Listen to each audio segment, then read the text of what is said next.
The common story that you hear a lot is, from people in the business, that they love movies as a kid and going to the movies is the greatest thing. And, that's how they, were inspired.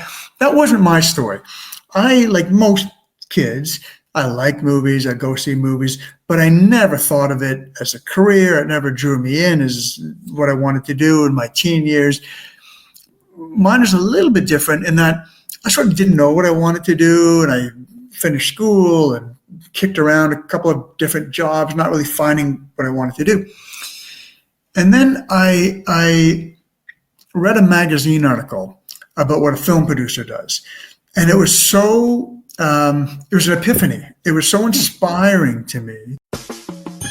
Is there anything better than a trip getting ready? Nope. For a long journey where our podcast released a new app and searching for a fade fiend, a new fixation. Giving this a subscribe is the same sensation. Started with the day ones, they gave us fuel to support the season. Could have been anywhere in the world, but you're here for a reason. Notification bells, tap some friends, all to let you know. Check your Bluetooth, connect, talk your wisdom out. Welcome in, everyone. This episode, rolling the reel behind the scenes with our guests, Nicholas Tabarrok. On this episode, we sit down with Nicholas Tabarrok, a prolific film and television producer whose company, Darius Films, has brought over 40 feature films to life, working with Hollywood icons like Ethan Hawke, Woody Harrelson, and Nicolas Cage. From navigating the ever-changing landscape of the entertainment industry to premiering films at the world's most prestigious festivals, Nicholas shares behind-the-scenes insights into what it takes to bring a great story to the screen. Whether you're a film buff, an aspiring producer, or just love a good Hollywood story, hopefully our conversation is going to pack you with some wisdom, a little inspiration, and maybe even a few surprises. Nicholas, thanks for coming on. Thank you for having me, Dan. I appreciate it. Thank you for that kind introduction. I'm hopeful I can rise to the challenge. Let's get into what I always like to do. Your last name. I hope I didn't butcher too much. I try to stay sterile when it comes to guests. I don't want to be too influenced by other interviews because I want my inquisitive nature to take over. So there's no inside jokes or info, but I gotta know the proper pronunciation and the origins of that last name. So pronunciation, you nailed it. You got it exactly right. So thank you for that, because people often do get it wrong, which I'll be honest with you, it sort of frustrates me because it's phonetic. Like people look at the name and they go, I don't know how to pronounce that. Sound it out. Tabarrok, like it is phonetic. So but you nailed it. So you pronounced it exactly right. I wasn't expecting this question, so it wasn't one I prepared for. But because you asked, my last name actually has a fascinating history. So if you'll humor me for a minute, give me a few minutes runway here. Sure. I'll tell you. My grandfather and his three brothers, they had a different last name. Their original last name was, I might be slightly off in the pronunciations, Sarakov. And they were living in Russia. And they were living in Russia during the Russian Revolution, and they had to flee because they were of the kind of the upper class. They were they weren't aristocrats, but they were sort of merchants. They were the upper class. And of course, the Russian Revolution was the rebellion, the peasant sort of class. Bolsheviks, exactly right. Yeah. So my grandfather and his three brothers fled, and they left Russia behind, and they went to Iran. And on the Iranian border, they had to change their name because their name, Sarakov, sort of gave indications of their background, and they had to come up with a new name. On the spot, they took the first letter of each brother's first name, T, B, R, and K, and invented and created a last name right there on the spot at the border. So Tabarrok, it's only been around since the 50s.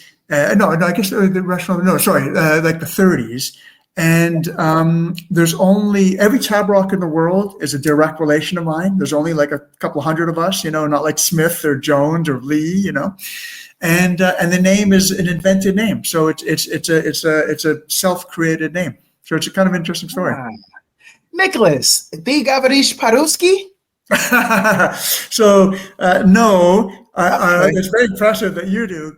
I was born and grew up in Canada, where my parents moved. So I speak neither Farsi, which is the Iranian Persian language, nor Yes. Russian. So I am unilingual, but much to my chagrin and regret.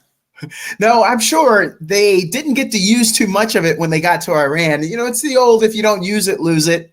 Correct. And it's so hard when you live a new place to try to hold on to those cultural items, especially back then when you don't really want to stick out too much. You're trying to blend.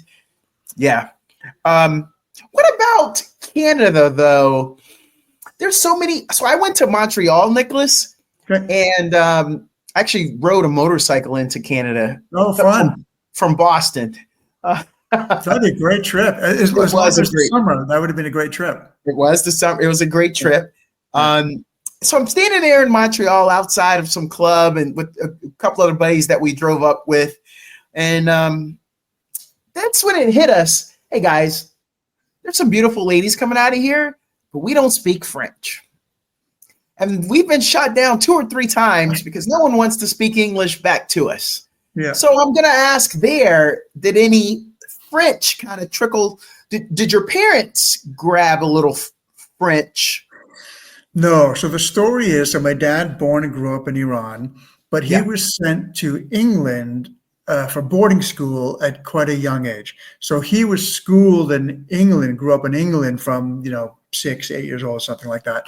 And my mom's British. So he and my mother met in England, got married there, moved to Canada. My dad was a university professor, and it was the University of Toronto who hired him and gave him his first job. They moved to Toronto, Canada, and that's where me and my 2 brothers were born and grew up. And the English Canada, by law, we had to study French in school, but it's not French speaking. So it's not like you're walking the streets of Toronto, Vancouver, Calgary, Edmonton. People don't speak French. So I have a little bit of French still from my high school years that kind of stuck in my brain somewhere, but I'm definitely not bilingual. I do okay in Canada. The English speaking countries, I do pretty well. Israel, for some reason, I got a little bit of a following over there. So hello, everyone over in Israel. Okay, cool. But for those who haven't traveled, I have. Who's got the better view of Niagara Falls, Toronto or the Buffalo side? The Buffalo side has the better view because the better falls are on the Canadian side. So Canada has the better fall. It's the larger falls, the more volume, the more water. That's on the Canadian side. So if you're in Buffalo, you're looking at the great falls, and you're in Canada, you're looking at the smaller one. So Canada has the better falls, but Buffalo's get the better view. Well, thanks for humoring me with that, because there's some people that don't know. Whenever I can, I love to insult people's geographical knowledge, to offer things to them, because the world is beautiful. I've been to some different countries. Lived in Germany for 3 years. Oh my God! Wow. I'm telling you, you Deutsch? I'm just ja. Ich komme aus Bavaria. Okay, all right. Yeah, not me. No, that's all I got. But okay. That's amazing that you're so well traveled. That's phenomenal. Yeah. I really have had some great opportunities to go different places, and I think I'm the better for it. It's just been a blast. Yes, absolutely. It opens your eyes. Let's get into. We mentioned some things. Let's start like at your early career and your inspiration. So, what initially drew you to the world of film and television production? Yeah. So, the common story that you hear a lot is, from people in the business, that they love movies as a kid and going to the movies is the greatest thing. And, that's how they, were inspired. That wasn't my story. I, like most kids, I like movies. I go see movies, but I never thought of it as a career. It never drew me in as what I wanted to do in my teen years. Mine was a little bit different in that I sort of didn't know what I wanted to do, and I finished school and kicked around a couple of different jobs, not really finding what I wanted to do. And then I read a magazine article about what a film producer does. And it was so, it was an epiphany. It was so inspiring to me because I was sort of struggling between, I love the arts. I love creative endeavors. You know, I love books. I love music. I love reading, you know, watch, you know, listening to music, all of that. I love everything artistic, visual arts, painting, you know. Yeah. But I know I don't have the talent and skill to be an artist myself. I'm just aware of that. And I also like business. Like I like numbers. I'm naturally pretty good with numbers, and I sort of like, it's very nerdy, but I like playing with spreadsheets. I like kind of Excel. I like business. I like contracts. It's, again, very nerdy, but I like negotiating contracts. I like legal language. I like talking to lawyers. And it's very rare to have a job that combines those two things. You know, most jobs, you kind of one or the other. And when I read about this job, what a producer does is one foot in both worlds. It's a very creative job because you're giving it, even though you're not the individual who is doing the writing, directing, acting, you're giving your feedback on that. But it's also a very business-minded job. If you don't have a good head for business, you're not going to succeed as a producer. And you're dealing with contracts all day, you're dealing with numbers all day, you're dealing with budgets and spreadsheets. So this combination of the right brain, left brain that involved both of them so satisfied me. And that's what made me pursue it as a career. So funny enough, it wasn't the end product itself that like, oh, I love movies, I want to make movies. It was, oh my God, this is what would engage my brain. That sounds amazing. So that's what I did. Yeah. And look, there are good days and bad days, there are struggles and so forth, but generally speaking, it's proven to be true. And I really love the job, and it's the greatest job I can imagine. So I can already tell you, let me, this hat comes with powers. Okay, all right. Nicholas, I know that your friends reach out to you and they ask you to read over contracts, check things out, run things past you for your opinion. They try to go into the fine print, maybe get you to proofread some things. How close am I there? Your magic hat works. You're absolutely right. I have friends who would, can you take a look at this? What do you think of this? Is this the right way to do things? Or do you have a sample contract for me? Yes, you're absolutely right about that. Yes. Yeah, when you let that cat out the bag, I have a lot of like if some of my fraternity brother gave me this, I have a lot of fraternity brothers that are attorneys, and when you know people that have JDs, I know what they get, and I know what they say they either are good at or like to do, and you embody those characteristics there. Right. So I did expect that.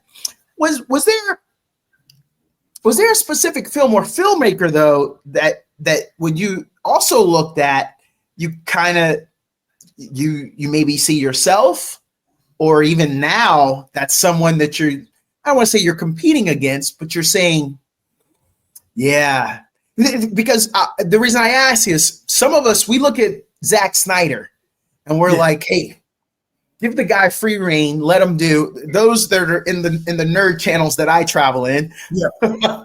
And so I was just kind of curious, like your opinion when it comes to other filmmakers, and then even him, because we all think from here going forward, because of his following, maybe he'll get free reign. Yeah, it's a great question, and for sure I do have producers that whose career I so admire and want to emulate. Now, because the producers, they're not going to be household names like Zack Snyder and Chris Nolan, and the general public tends to know the names of the big directors, but not the producers behind it. So some of the names I am about to mention may not be known to many or any of your listeners, but there's this guy, Irwin Winkler. And Irwin Winkler, I look at his career with such admiration. He's he's in his 90s now, so he's been doing this a long time. But I look at his career with such admiration. He produced, I was about to say started with, it may not be literally his first movie, but early in his career, he produced Rocky, which was, of course, an incredible, movie and a ground center. And then I might be slightly wrong about some of these, but he did, I think, Once Upon a Time in the West with Robert. No, not Once Upon a Time. Once Upon a Time in America, which I loved. I loved that film. Mm-hmm. I'm pretty sure he produced Goodfellas, which is one of the greatest films of all time. So he's just and he produced, I believe, Martin Scorsese's 2 films ago, the one about Jimmy Hoffa, the Irishman. Oh. Which I love. Pacino, Joe Pesci, Robert De Niro. Probably Irwin Winkler has been, I'm guessing, Martin Scorsese's most frequent collaborator, and probably Robert De Niro's most frequent collaborator. So you look at that body of work and that career, and you say, my God, if I could have 10% of that quality on my resume, that would be amazing. And what I love about his work, which I would love to come close to, is, there were the huge, producers, they do the Transformer movies and Fast and Furious, and they make tons of money and they're incredibly successful. And I have nothing but admiration for them. But that's not what I want to do. I don't really watch those movies. Those aren't the movies I'm drawn to. Yeah. And then you can have producers who make, really incredible art films, prestige art movies that are beautiful movies, but not a lot of people are going to see them, and they're not going to make much money.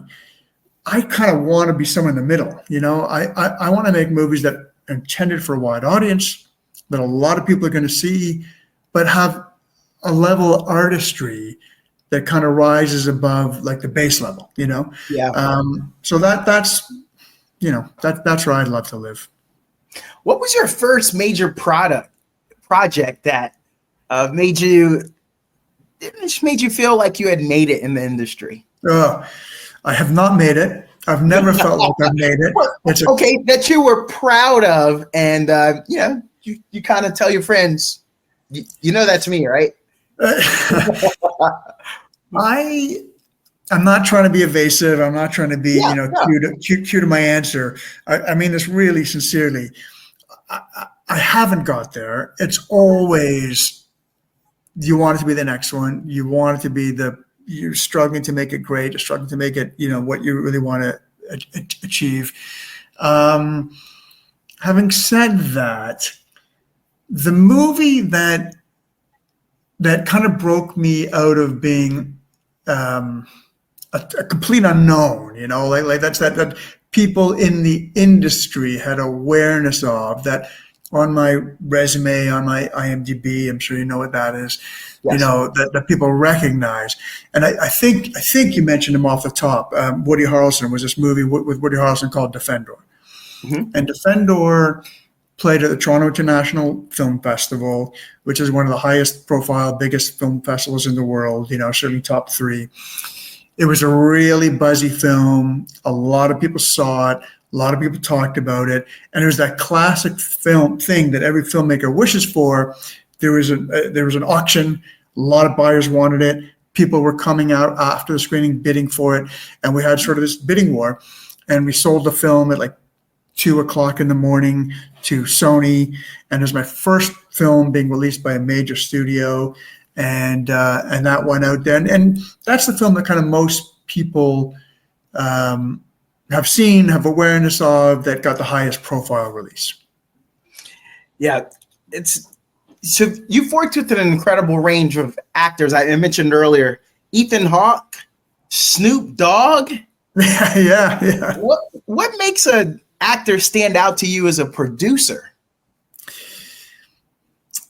Another good question, because the answer, it's a really good question, especially on the heels of what we talked about what drew me to this job. Yeah. Because this may seem like a little bit of a cynical answer, but I'm going to answer it honestly and truthfully, because that's what I want to give to your listeners. I have to love the actor for their work. I have to think that okay, they're talented and they're great and they're right for the role. That's first and foremost. Yeah. But it's a business, and I have to know that actor is going to help me get the financing I need, close the deal, and sell tickets. So you mentioned Ethan Hawke, great actor, super talented, but also beloved, has a big fan base. People know who he is. So he checks both those boxes. Kurt Russell, same thing. So Woody Harrelson, same thing. So it really is those two things. And I wish I lived in a world where it was like just great acting and talent and all that. Doesn't matter if they're famous. Doesn't matter if they've been in a huge movie. This is the great act. I can't. I don't live in that world because I won't get the film made. So it has to check both those boxes. The actor needs to have commercial appeal, and somebody who I really think is talented and I would love to work with. I want to play a guessing game. Hit me. What do you think my favorite Woody Harrelson movie is? Oh my gosh. He's done so many great ones. Yes. I don't know you well enough yet to pretend to know, but so here's what I'm going to do. Okay. I'm going to give you a cheat of an answer. Okay. Which is what I think is one of his greatest movies. And if it happens to be your favorite, then that means we're in sync. Yes. But tell me the truth if I'm wrong. I absolutely loved the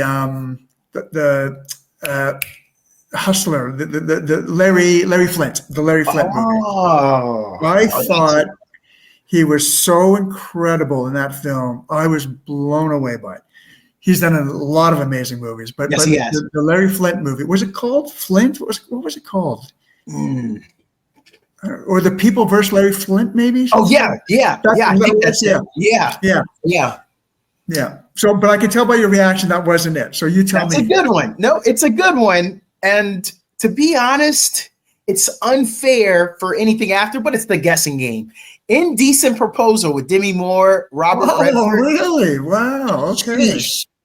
Oh my gosh. I mean, talking about so that came out. I was coming of age as a man. I was young. I did not see myself learning so much at that time, because I would have been like, heck yeah, I would take the money. But then after you see the movie and you see, I get it. And it just always stayed with me. I've made so many references. I know it's been remade. I haven't seen the remake. It's been remade, that movie? It did get remade maybe 2 years ago. It's pretty recent.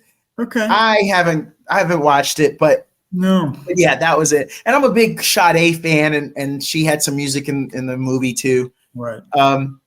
When it's time to put movie music in,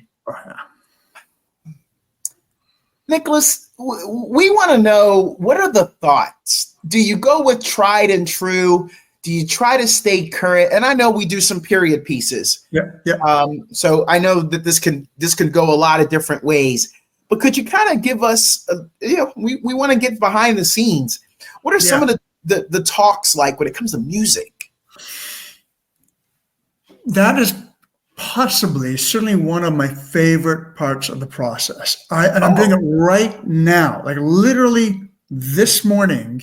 One of the things I was doing before we have this call together was listening to music against the last movie that I made and putting it and choosing it and so forth. So the month of February, we're just starting March. The month of February was really about selecting songs to put in this current movie that we're in post on. So it's very, very current for me. And I just love the process, because you've got the scene, you've got the writing, and then what song works better? Does this song work better, or does this song? Does this, and you're kind of balancing and trying to figure it out and so forth. Yeah. So I love it. And to me, what you're looking for, you don't want it to overpower the scene. You don't want the music to be bigger than what's happening on screen. Because all of a sudden, if you're, the music is taking over my attention, and I'm all of a sudden not paying attention to what the actors are doing or what the scene is about. So you don't want it to overpower and be bigger than that. But but you want it to complement it. You don't want it to be invisible either. Like if the music of the song does nothing to enhance it, does nothing to add it, then it's not a good choice. And of course, the worst of all is if the music actively contradicts what you're seeing on scene. If the music is actually pulling you out of it. Yes. And sometimes you have what's called counterpunctual, which is you're deliberately putting a piece of music which is opposite to what you're seeing on screen, but in a deliberate way to cause an emotion. A very, very famous example of this is Clockwork Orange. So in a Clockwork Orange, if you remember Malcolm McDowell torturing people, doing these horrific, awful things, but it's that upbeat, sweet, what was the song? Not Over the Rainbow, but like a really sweet, upbeat, gentle song. Sure. And that wasn't a mistake. That was very, very deliberate. So sometimes you play with that. So I love it. Music is essential, both the original composition and the picking songs. But boy, is it a skill set. Like that is a skill set unto itself. And I think Martin Scorsese is the master. Like I think, when you watch, for example, and if anyone is listening to this, after I give this example, pause, go onto YouTube and pull up this clip. Yeah. In Goodfellas, everything's falling apart. People are ratting people out. They don't want to be caught. So De Niro and Pesci sort of go on a killing spree to kill all the loose ends and tie up all the loose ends, so the cops can't find a witness. And the scene is a montage of discovering all these dead bodies, and it's over the second half of Layla. And it's just so moving and so beautiful and so soaring. And that's just one example. But Marty Scorsese is a genius at putting songs to picture in a way that is just wow. A nod back to Irv Winkler. I can think of in Rocky. Dun, dun, dun, dun, dun, dun, dun, dun, dun. What a score. What an incredible score. And then I think also John Travolta walking down the street. I think he is still eating off of that in his career. And I think he just did it in this past holiday season. He was Santa Claus, and he's walking down the street, and he goes in, and the lady who cashes him out is the young lady from Saturday Night. And so, those are the two examples to me where the music probably just takes us all back to those movies. Absolutely. The movies are great in their own right, but those are two scenes that amazing examples, fantastic examples. Saturday Night Fever, the Bee Gees, Staying Alive, and walking down the street. I mean, it's iconic, right? It's amazing. It is. And that is as good an example as mine, maybe even a better example, Donato, the perfect example of marrying picture and music in a way that's just perfection. So while we're talking behind the scenes, let's get to the tough stuff.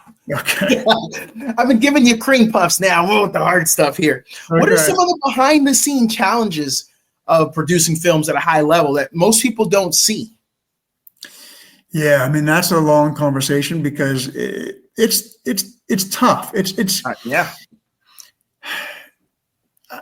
guess I would say when things go right, it's still really hard because, they're not cheap to do. If you want to be a painter, cost of canvas and paint and brushes is pretty cheap. You want to write a poem, you even want to write a novel, laptop and time, right? It's pretty cheap. Yes.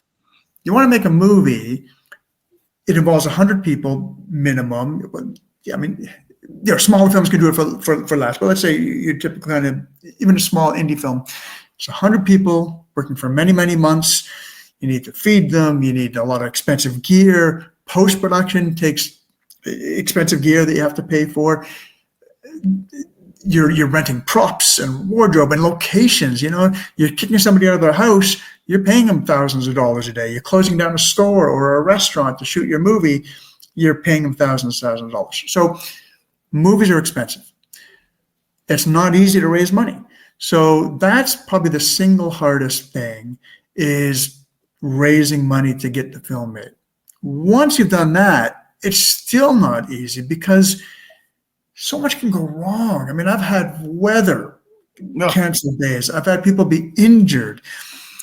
I won't mention names, but I can tell you the story if you're interested. I've had actors with awful drug addiction issues, which caused difficulties and pain and have to recast at the last moment. I shot a film in Poland, and we had 2 years ago, and we had booked the film, we had scheduled the film, and then the Ukraine war broke out, which is neighbor to Poland, and Ukrainian refugees are rushing into Poland. One of our actors, and very understandably, I don't begrudge it, said, you know what, I don't think I want to be in Poland right now. I'm kind of worried for my safety. And that actor dropped out, and I had to replace them at a moment's notice. So things that you can't predict and can't project, all kinds of things come up that make it difficult. What's one of the most memorable or unexpected moments from working on a set? That, when you even now, you gave us one example, but there's probably some things like when you start off, you're at a party and everyone's like, hey, that's Nicholas Tabarrok, go over there. And they're talking to you. That's never happened. There's probably one or two that you lead with, memorable things. What are the things that stand out that you're just so proud? The most memorable? Yeah, I sort of have, this has probably got more to do with my own mental makeup than it does with my career, but I reject the word proud. I don't like to feel, there's something about the word pride and proud. I feel like the industry should be proud of their work is the firefighters that put out the fires and nurses and Doctors Without Borders and, those people and high school teachers, especially in underprivileged schools that don't have a lot of financial support. Those people have a lot to be proud of in their career and their job and their work. I don't feel I deserve to be proud for what I do, but that's a really psychological on the psychiatrist couch aside. So to answer your question, it's funny. I've never thought of it till I'm answering you right now. Oh, great! But I'm glad. But you're making me do a bit of a deep dive, because on set, I don't immediately go, oh, that moment was incredible, or this moment was amazing. And I think it's because that it's work, and not in a bad way, but it's still, it's work. And I've been blessed to see some incredible performances and so forth, but I'm not an outsider viewing it. I'm there to work. I've got a job to do. I'm keeping an eye on things. So I'm sort of too deep into it to have that remove.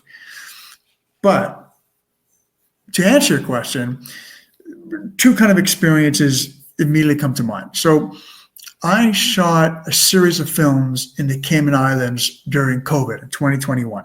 Yeah. And the circumstances were that because the Cayman Islands was completely isolated, and they could close their borders. I mean, really unusual. Not many countries can just say, nope, nobody's allowed in, nobody's allowed out.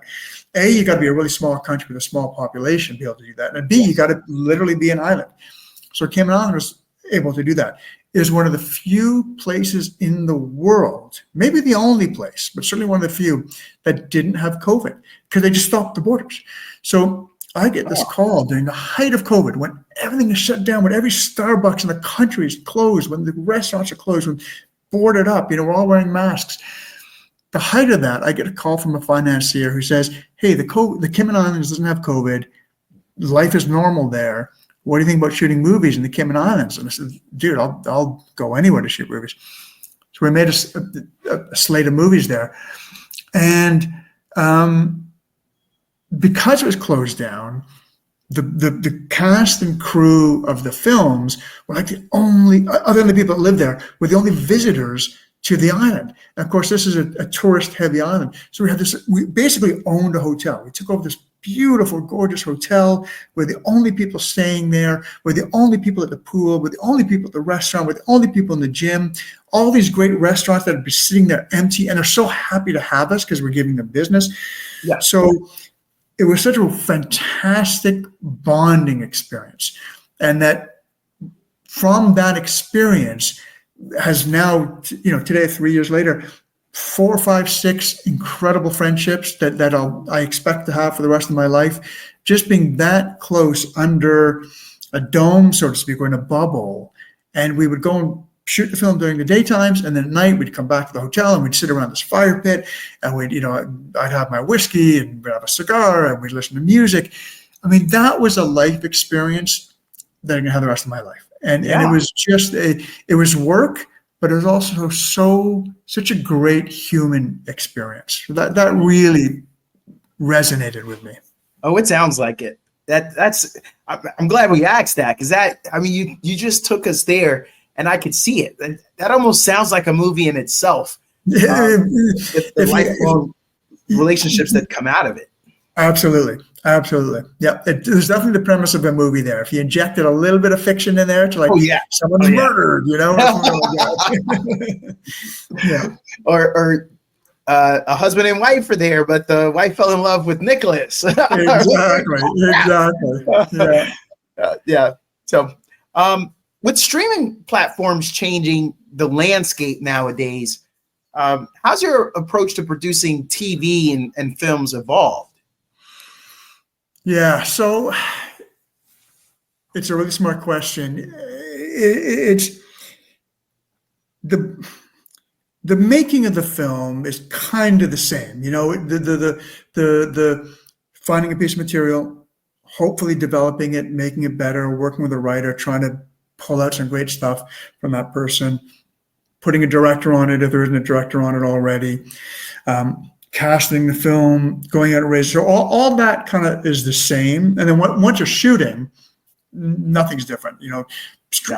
Theaters, Netflix, HBO, doesn't really matter where it's ultimately going to be seen. On set, it's the identical thing. It's really the financing and the release that have changed. I'm an indie film guy, so even at my most successful, I've never had a film I would love to. I'm not saying this is by choice, it's more just by opportunity. I've never had a film be out on 3,000 screens. I've never sort of had that experience of a really wide release that every multiplex around the country is carrying one of my movies. I just make smaller, more independent films.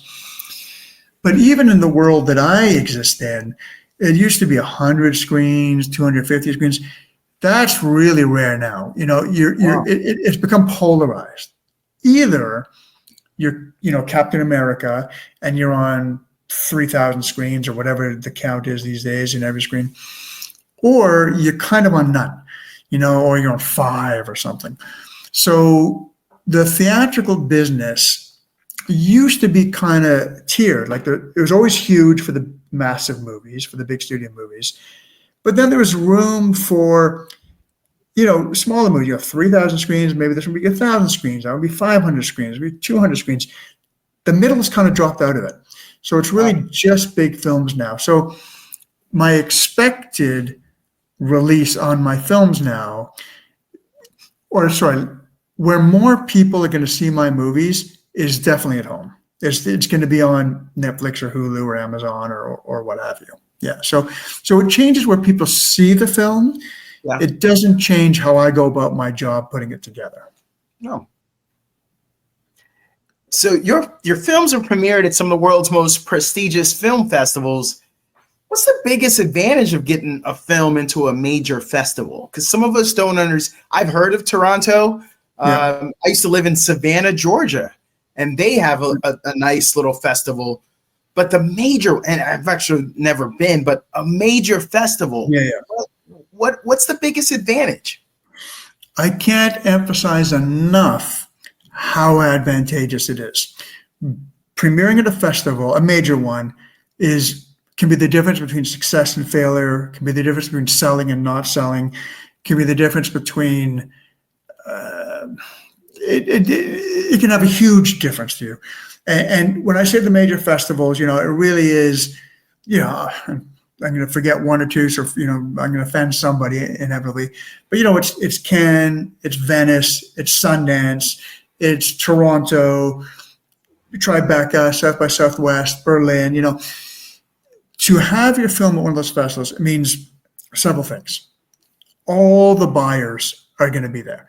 So someone from Netflix, Hulu, Amazon, Warner Brothers, Neon, A24, every single buyer is attending those festivals looking at movies to either buy them or to be aware of the talent, to track them, to know what's going on.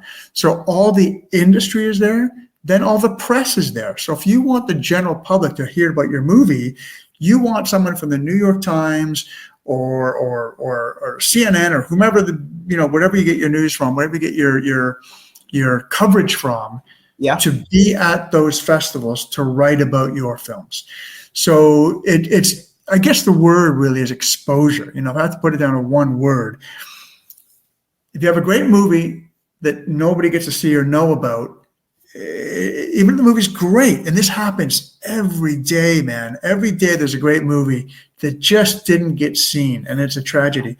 So having it premiere at those festivals is I can't tell you how much it helps. I mean, to use a very, very recent example, I don't know when this episode is going to air, but we're talking 2 days after the Oscars.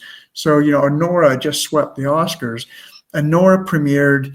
It was, I should have done my homework, but I'm pretty sure it premiered at Cannes. So being at Cannes, seen in front of the buyer, seen in front of the industry, written about. So the benefit that gives to that movie is huge. Yeah. Oh well, we're gonna post this tonight. It'll be ready. Oh, you're that quick! Wow, your turnaround's fast. Yes, okay, tonight we will have this one going. What do you look for when selecting which films to produce? I mean, you were just talking about good films are made, but if they don't get that visibility. So when you're selecting films, what are you looking for? Yeah. So this may not be a smart business decision. Some producers and companies very clearly define themselves. And, Blumhouse, we make horror films, and Judd Apatow, we make comedies, and Spielberg, we make kind of sci-fi epic type things, or J.J. Abrams. And those are really, really successful companies, producers, individuals. So clearly they're doing something right. Whether it's a mistake or not, I just don't know. I just want to make what I respond to on a personal level. Okay. So I'm not a big rom-com guy. I don't go out and see all the rom-coms, but I was sent a rom-com last year. I thought it was so fresh, so charming, so original, so witty. I was like, yeah, and I haven't made it yet, but I was like, I want to make this movie. I want to try to get this rom-com made because I love it. And, I'm not a big sports fan. Like, I don't really love sports, but I was sent a baseball movie. And again, I thought the script was so good. The premise was so good. The writing was so sharp. I think there's a great movie in here. So I'm not following baseball, but this baseball movie really speaks to me. So I want to try to get it made. So it really comes down to and of course there has to be, I think, a market for it. Maybe I'll read a script and say, I love it, but I don't think there's a big enough market. The other filter, I suppose, is, if it's going to take $200 million, then I know it's not for me. I know that it's sort of not the world that I play in and live in. So if I read a script and it's a Viking epic battle, Game of Thrones, type thing, this is going to take $150 million to do right. I'm not going to get that from the market. So that doesn't happen often because I don't get sent those scripts. But yes, I would also choose things about what I think is feasible for me to pull together. So then there are two things. I thought you maybe mentioned one of them. So let me see if these can sway you. I got it. If it appeals to you. Yes. But what if there's a director? You're going to get to work with Donato. He's this up and coming director. Let's just stay with me there. Yeah. Now, if you could work with Donato to direct it, would that sway you? It's a great, that's a smart observation. You're right. If with all due respect to this Donato guy, I'm sure he's super talented. And I heard he's really talented. I hear he's great. But if, again, this isn't going to happen in the real world because they don't need me. But if Chris Nolan brought me a script, if P.T. Anderson brought me a script, if Spike Lee, Ryan Coogler brought me a script, do I want to work with it because it's those people? Yeah. 100%. Absolutely. Okay. Yeah. So it's a really good point to add. The talent is also a draw. Now, this is the one, and I don't want to offend you here. And then they always say that, and then they offend you. Exactly. So yeah. if you're going to be offended. I don't want to offend you, but what's with your haircut? Yeah. Yeah. The marketability, though. Yeah. So now you said rom-com. Now one of my favorite movies of all time is Love Jones. It's got Lorenz Tate, Nia Long. I hope that it's not necessarily a rom-com, but it's one of my favorite. It didn't get the commercial appeal, but it spoke to me. I'm still enamored with it to this day. Great. But when I say marketability, there's got to be something where you just say, oh, wait a minute. This is going to be something, it's going to have Lorenz Tate. So he came off of Boys in the Hood. Yep. He did Dead Presidents. I may have the timeline wrong there. And Nia Long, she came out of he did Menace to Society. Nia Long was in Boys in the Hood with Cuba Gooding Jr. So when you think of marketability, maybe someone says, hey, we've got, you know what, I'm going to do this again. We've got this amazing actor named Donato. He's going to be on. The director is so, but we know we could get this guy. So can that sway you, or has that swayed you? I feel like you're catching me with a bunch of great questions for me to revise my answers. It's like, no, Bobby, you mentioned it. Yes, if someone came to me and said Gary Oldman is attached to this movie, yes, I get to work with Gary Oldman. Yes. Where do I sign? Yes. Robert De Niro is making this movie. I'm like, sign me up. So yes, that's a very good point. Denzel, Would I turn down an opportunity to work with someone of that level? No. Okay. Because I was just thinking it through as you mentioned it, and I was like, man, I don't know. I think I would. So I was just wondering, because that's why I said maybe I'd offend you, because I was like, no. Am I a sellout? Like, I'm not really interested in it, but they're going to sway me with this. That's how I felt, and that's why I thought it might offend you. But behind your question, I don't get hired. Like, people don't come to me and say, "Will you produce this?" It's all self-generated. So it's not like your theoretical examples. Yeah. It didn't really work that way. Like, it's not like somebody comes to me and says, "Hey, we've got a movie with Gary Oldman. Do you want to produce it?" In very rare cases, I sometimes hear that, and more often than not, they don't actually have that actor attached. But usually, I'm the guy trying to get the actor. That I get just the script with nothing, and it's part of my job to put the director on it and then go get the actors. Yeah. Okay. So it's the other order. It's the other way around. But we're learning. Our listeners, we're learning. Good. This is that behind the scenes stuff I promised them when we started. Okay, how do you navigate selling and distributing films worldwide? I mean, do they know about you over in China? Can anyone in Finland say your name? I mean, definitely not. Because I feel like you got to have, again, I could be wrong. You got to know people, or you go through a company or some helper. Correct. So how do you navigate selling and distributing films worldwide? So you answered it right there. I don't do that directly. So I engage a sales company to do that for me. So sometimes when I'll sell it to one company that takes the whole world, so you're not selling it all over the world. The streamers famously, they kind of changed the market, the way the market works. It used to be that films would just sell, like exactly said, Finland, China, Japan, Australia. Now the streamers are like, no, we want the whole world. We don't want to divide this up. So sometimes you only ever make one sale.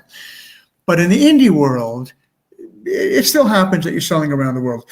I don't do that. I don't pick up the phone and call my guy in Finland and Germany.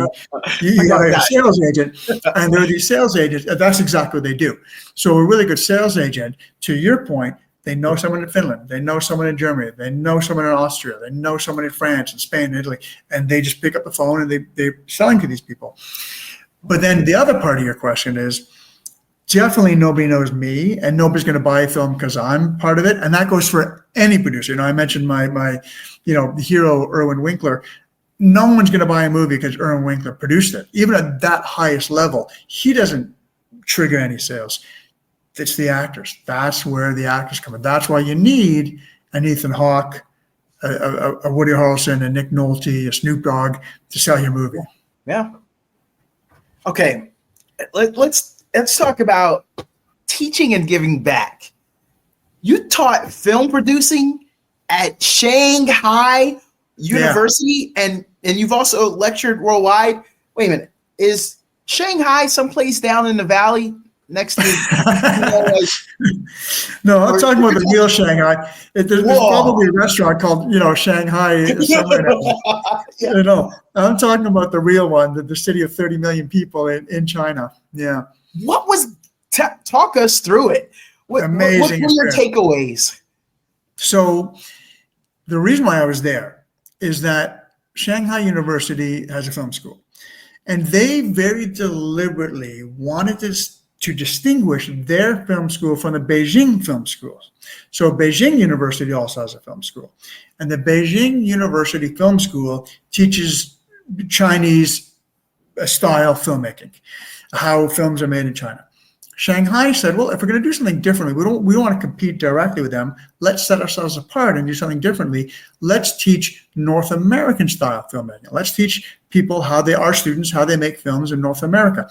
So they hired all of their tutors and teachers from North America. So I was there with a Canadian, a couple Americans, a guy from Mexico. So they brought us all over there, and a friend of mine was already there. He was a screenwriting professor. The producing professor her term was coming to an end. So he called me up or emailed me probably and said, hey, would you be interested in coming and teaching school in Shanghai? I was like, what a life experience. In a heartbeat. Yeah. So I was there for 3 months in 2018, from June to September in 2018. And I just loved it. I loved living in a foreign city. I loved exploring and discovering the city in my own free time on weekends and evenings. And I loved being in class and building a curriculum and teaching students and working with students. It was a incredibly satisfying and fun experience. What was your favorite thing to eat while you were there? To eat, is that what you said? Yeah. Oh my God. I mean, the food was so good. Oh. I'm a big dim sum dumpling guy. I love a good dumpling. And as you can imagine, you're in Shanghai, the heart of China. That's probably the best. Yeah. Fantastic. I'd probably be walking around with steamed buns in each hand, double fisting, pockets full, and looking like a chipmunk. I love steamed buns. I think that's probably what I probably would have. I think you'd be pretty happy over there. Yeah, I could see that. What's one lesson you always emphasize to aspiring producers? Yeah. So, you learn more from your mistakes, right? Because when things go right, you're not really aware of it, because you don't hit that hitch in the road. It's the mistakes you made when you look backwards where the lessons come from. So the mistake that I made was that producing, you learn how to produce being on a film set. And in hindsight, I realized you don't. That's so little of what I do now and what a producer does. A producer's job is in an office. A producer's job is working the phones, is working the email. It's how do I get my script that I'm trying to make, how do I get it in front of the right people? So the lesson of anyone who wants to be a producer, maybe visit a set, maybe, get a job on set once to understand, okay, this is what a gaffer does, that's what a grip does, so you're not like completely in the dark, but get a job in an office. Work for a producer, work at an agency, work at a production company, work at a studio, be in an office and see how films are put together. Listen to, what the conversations that are happening. Let's say you work for a producer. Who does your boss talk to all day long? Who is it that they're sending material to? How do they present that material? So if you want to be a producer, get yourself a job in an office at an assistant level and just witness and soak it in. I only have a couple more. The time has flown, which is good for me. If you could go back in time and give your younger self one piece of career advice, what would it be? So two, one is the one I just gave you, so I won't repeat myself. I spent too much time on set. I didn't understand. So I was like a line producer, production manager, and I was like on set. So I was like, don't spend your time doing that. That's number one.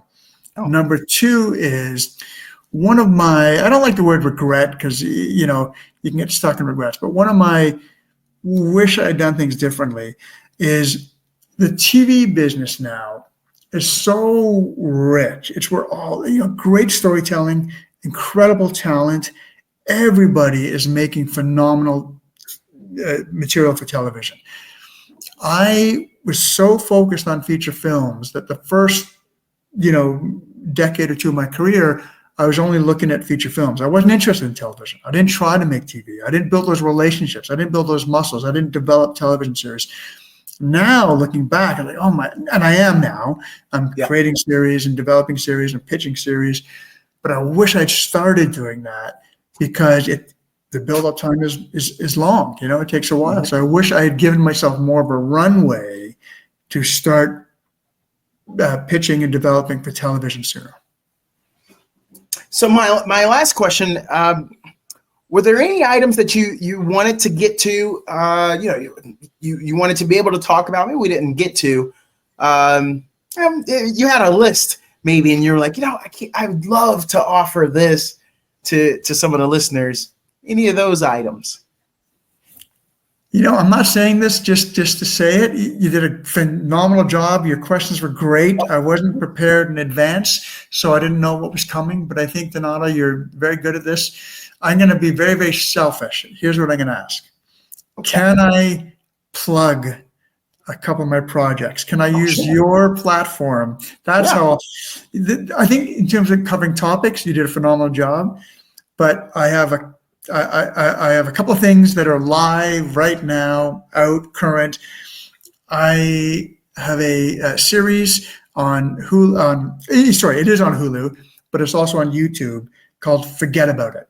Animated adult series, and Forget is spelled Fugget. We just dropped some new material. It's a really popular show. We have a great cult following, but people seem to enjoy it, and we just put out some new content. So I'm really trying people's attention to it. So on YouTube, please go and check out Forget About It. And then what is that based in Canada? What's in Regina? Oh my God, I'm so impressed. That's exactly right. It's a New York mafia family. Think of Tony Soprano, who is forced to go to a witness relocation program, and he's put in Regina, Canada. So it's completely different worlds as you can imagine. Total fish out of water. That's what Forget About It is. So please check that out on YouTube. And the most recent film that just came out a couple of weeks ago and is now available on video on demand and download. Will be on streamer soon. I was very close and dear friends with Bob Saget. He was a really close, good friend of mine. And he was one of the guys that was in the Cayman Islands with me, and one of the guys that we had this beautiful experience together living in the bubble. And his last film is called Daniel's Gotta Die. And we made it together, and it just came out a couple of weeks ago. And I love Bob dearly, and I miss him dearly. And I'd love for people to see his final film and his work and be aware of what he did. He's making people laugh and entertaining people. And that movie's called Daniel's Gotta Die, and I'd love people to see it. Yeah. This was fun. Fun for me too. I looked up at the time, and I saw it was 24 minutes, And then I looked up again and I was at 51. And I was like, you gotta be kidding me. But to be respectful of your time and the opportunity was a pleasure, Nicholas. This was incredible. I learned a lot. I enjoyed it. And I like to leave a little meat on the bone because that leaves the door open to come back. And anytime. We could talk again. Anytime. Be happy to. Thank you so much for having me on. I appreciate it. Oh, Nicholas, thanks again. Everyone, you now know just a little bit more of the behind the scenes. Thanks again, Nicholas. Thank you. We'll see you.